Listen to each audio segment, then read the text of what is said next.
Ja mësojti shejtani Ebu Hurajrës ajetul kursi, tha nëse don që mos kesh punë më korr me mu, lexoje që këtë ajet.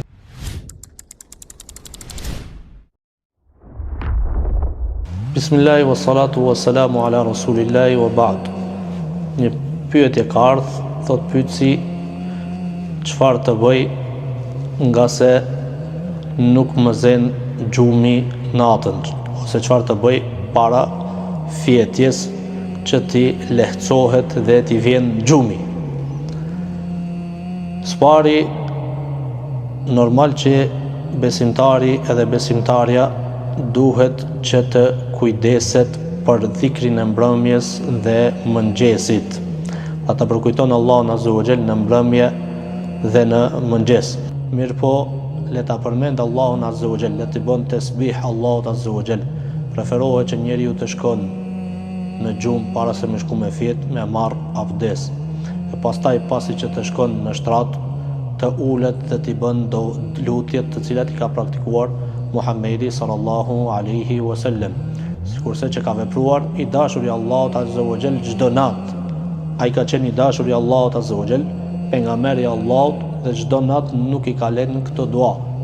Pra pejgamberi sallallahu alaihi wasallam çka ka vepruar? I ka bashkuar duart e tij, është ulur, i ka bashkuar duart e tij, e pastaj ka lexuar surën Ikhlas, surën Falaq dhe surën Nas. E pastaj pejgamberi sallallahu alaihi wasallam ka pa pshty në duart e tij, e pastaj ka fshir fytyrën, kokën e tij, fytyrën e tij, trupin e tij, çdo vend ku arrin duart e tij, dhe këtë ka bërë 3 herë, me disa transmetime, një herë e lexon, pastaj pshtyn, e me disa transmetime tjera një herë pshtyn, pra pa pshtym, e pastaj i lexon surët, e pastaj i fshin trupin tënd deri atje ku të arrin duart, nga se Allahu Azza wa Jall dërgon rojtar, melek, për të ruajtur ty prej cytjeve të shejtanit, djallit. Gjithashtu preferohet besimtari që pas këtyre ta lexon ajetul kursi.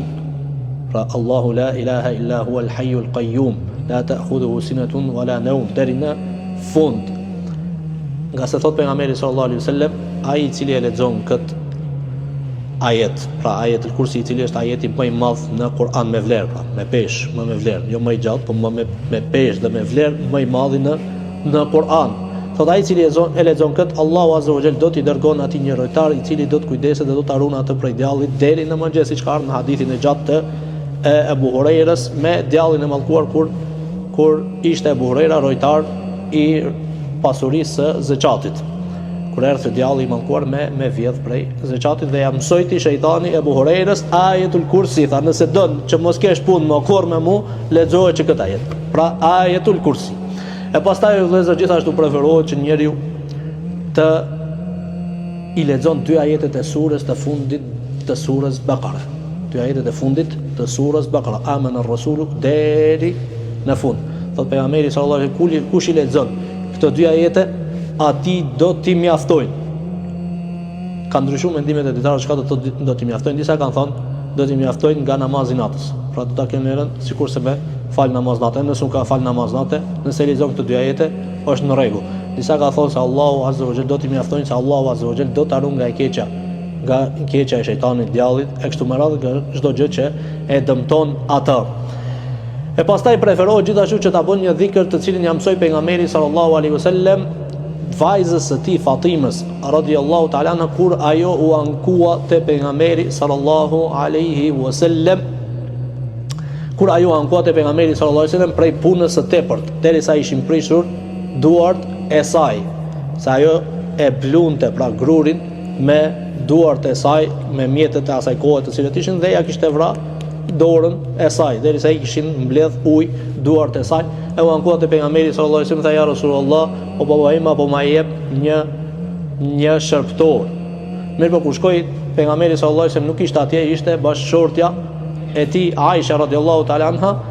E pastaj kur u kthye pejgamberi sallallahu alaihi wasallam, Aisha e informoi se ka ardhur Fatimia dhe ka kërkuar kështu, ka kërkuar shërbëtor për me ndihmu për punët e saj të shtëpisë.